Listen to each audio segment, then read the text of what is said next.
नमस्कार, आप देख रहे हैं वीके न्यूज। मैं हूं दिवाकर विक्रम सिंह। भारत और पाकिस्तान के रिश्ते बहुत अच्छे होने चाहिए, इसकी वकालत करने वाले देश में कम नहीं हैं, क्योंकि ये सूडो इंटेलेक्चुअल्स एक ऐसे तर्क को सामने रखते हैं जिसमें हंसी भी आती है और उनके सोच पर भी सवाल उठता है, जब वो ये कहते हैं कि पाकिस्तान में साझी विरासत जैसे है वैसे ही साझी विरासत को बचा के रखना हिंदुस्तान का काम है, क्योंकि हिंदुस्तान अगर ऐसा करेगा तो पाकिस्तान मजबूत होगा और एक मजबूत पाकिस्तान शांत प्रिय हिंदुस्तानियों के लिए बड़ी जरूरत है। अब आपको समझ में आया? यह है उन लोगों का कहना जो भारत और पाकिस्तान के रिश्तों के और अच्छे रिश्तों के हिमायती हैं। लेकिन किसी भी देश में साझी विरासत कैसे पलती है जब दूसरे की भावनाएं, दूसरों का सम्मान, दूसरों के त्योहार, दूसरों के पर्व और दूसरों के आस्था, दूसरों के विश्वास पर पूरा भरोसा किया जाए, उसको सम्मान दिया जाए, इज्जत दिया जाए और उसमें अपने आप को जितना हो सके शामिल किया जाए, तभी तो साझी विरासत होती है। लेकिन पाकिस्तान में 23% से अधिक हिंदुस्तानी, माफ करिएगा, हिंदू रहते थे जब देश 1947 में बटा था। हालांकि पाकिस्तान बटा ही था धर्म के आधार पर, लेकिन कुछ ऐसे हिंदू जो पाकिस्तान से नहीं आए, वैसे ही जैसे कुछ मुसलमान भारत से बंटवारे के बाद पाकिस्तान नहीं गए। लेकिन जो हिंदू वहां रहे, उनके क्या हालात हैं, क्या स्थिति है, किसी से छिपा नहीं। और सिर्फ धर्म परिवर्तन, वो भी जोर जबरदस्ती के बाद, पाकिस्तान में हिंदुओं की जो संख्या है उसका प्रतिशत मात्र 1.5 से 2% रह गया है। और पाकिस्तान दावा करता है कि उसके यहां हिंदू, मुस्लिम, सिख, ईसाई सभी प्रेम से रहते हैं।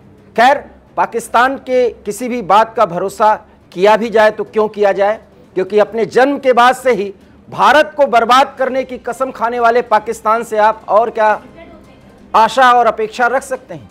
लेकिन उसी पाकिस्तान में कुछ ऐसी विरासत है जो सनातनियों के लिए भावनाओं से जुड़ा हुआ है, और वो विरासत सिर्फ सनातनियों के आस्था का सवाल नहीं उठाता या उनकी आस्था को परिपुष्ट नहीं करता, बल्कि कुछ ऐसे वहां पर मंदिर हैं, कुछ इमारतें हैं जो सनातनियों से बेहद भावपूर्ण तरीके से लगाव रखती हैं। और उसी में से एक है हिंगलाज का मंदिर। यूनेस्को ने भी इस स्थान को, इस मंदिर को अपने कैटेगरी में रखा है। यह एक प्रोटेक्टेड प्लेस है और पाकिस्तान में है। आपको याद होगा कि वाजपेयी सरकार के दौरान जब गृह मंत्री और उप प्रधानमंत्री लालकृष्ण आडवाणी थे, तब हिंगलाज मंदिर के पुनरुद्धार और यहां के ढेर सारे कदम उठाने की बात की जा रही थी। उसी हिंगलाज मंदिर को तोड़ दिया गया और यह पाकिस्तान में हुआ।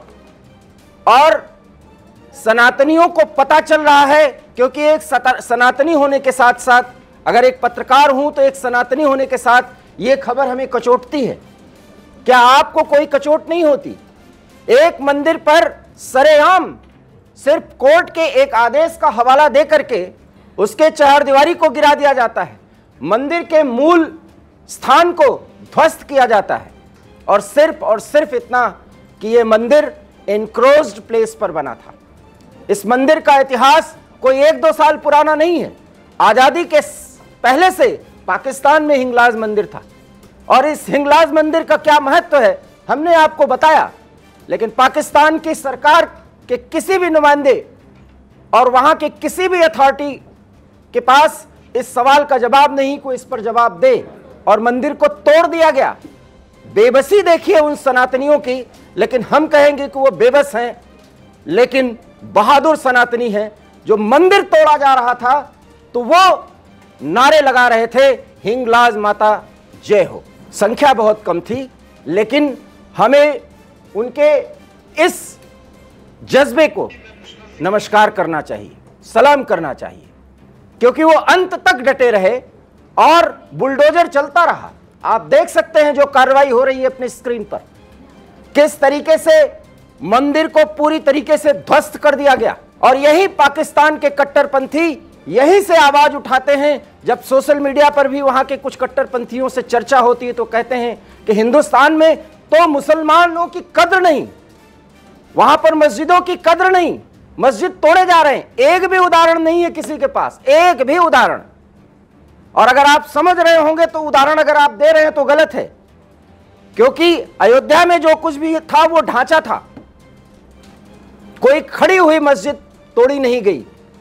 बात मस्जिद की ही छोड़ दीजिए, कोई भी इस तरह का मॉन्यूमेंट्स जिससे दोनों संप्रदायों का लगाव रहा हो, उसमें कोर्ट भी इस तरह से आदेशित निर्देशित नहीं करता है। और अगर किया जाता है तो सभी पक्षों को संज्ञान में लिया जाता है। तो अब आपने देखा, ये बलूचिस्तान सिंध का मीरपुर खास एरिया है, हिंगलाज माता मंदिर है, मीठी वो स्थान है, मीठी, उस जगह को मीठी बोलते हैं, मीरपुर खास का एरिया है। और यही माता हिंगलाज का मंदिर है। और हिंगलाज माता निश्चित रूप से धराशायी किया गया उनके स्थल को, और मूर्ति की स्थिति क्या है ये किसी को पता नहीं। एक सनातनी होने के नाते, मां के भक्त होने के नाते, मां को चरण स्पर्श, लेकिन हिंगलाज मंदिर को ध्वस्त कर दिया गया। पाकिस्तान के किसी भी अथॉरिटी के पास इसका जवाब नहीं है, और उन सनातनियों के पास जवाब था, लेकिन वो संख्या में बहुत कम थे। आप देख सकते हैं तस्वीरों में किस तरीके से हिंगलाज माता की जय के नारे वो लगा रहे हैं, जयकारे कर रहे हैं।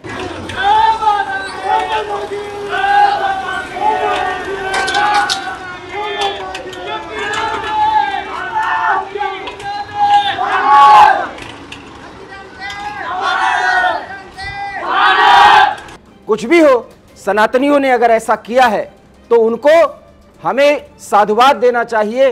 और उन्होंने जो जज्बा दिखाया, जिस तरीके से विरोध किया, हमें उनको सलाम करना चाहिए। लेकिन वो नहीं बचा पाए, क्योंकि कई तरह की बातें उसमें बताई गई। कहा यह जा रहा है कि मंदिर एनक्रोच था, एक अन्य हिंदू के द्वारा कोर्ट में मुद्दा लाया गया था और उसके बाद ये मंदिर तोड़ा गया। लेकिन ये सिर्फ हिला हवाली है। मंदिर को तोड़े जाने की घोषणा बहुत पहले कर दी गई थी, उसमें कोर्ट में यह मामला जानबूझ करके डलवाया गया, और उसके बाद कोर्ट से यह निर्देशित हुआ कि इस इंक्रोचमेंट के कुछ स्थान को सही किया जाए। लेकिन मंदिर को ध्वस्त कर दिया गया, उस मंदिर को जो यूनेस्को के संरक्षण लिस्ट में था, और वो मंदिर अब टूट चुका है। आप भारतीयों के सामने ये सवाल है कि क्या अब भी पाकिस्तान से रिश्ते बेहतर करने चाहिए, और अगर है तो फिर इसका आप जवाब दीजिए। लेकिन इतना जरूर है कि अगर आप मां के भक्त हैं तो हिंगलाज माता का मंदिर कितना पौराणिक है, उसका क्या महत्व है, ये आपको पता होगा। पूर्व प्रधानमंत्री लाल कृष्ण आडवाणी ने इस मंदिर के जीर्णोद्धार के लिए, पुनरुद्धार के लिए ढेर सारी बातें की थी, और तब पाकिस्तान की सरकार संबंधों को बेहतर करने के लिए हिंगलाज माता कॉरिडोर बनाने की बात कर रही थी। उसी मंदिर को ध्वस्त कर दिया गया। तो यह है पाकिस्तान की स्थिति, उस पाकिस्तान की जहां पर मात्र 1.5% से भी कम अब सनातनी या हिंदू रह गए हैं, और किसी तरीके से अपने धर्म को बचा रहे हैं, अपने अस्मिता को बचा रहे हैं, लेकिन वो धर्म परिवर्तन नहीं कर रहे हैं। सवाल यही है कि ऐसे पाकिस्तान का क्या किया जाए, उसका मुकम्मल जवाब फिलहाल नहीं मिल रहा है। जो भी जवाब हो आप प्रतिक्रिया दीजिए। देखते रहिए वीके न्यूज़। मुझे दीजिए इजाजत। नमस्कार। वीके न्यूज़, राष्ट्र के नाम।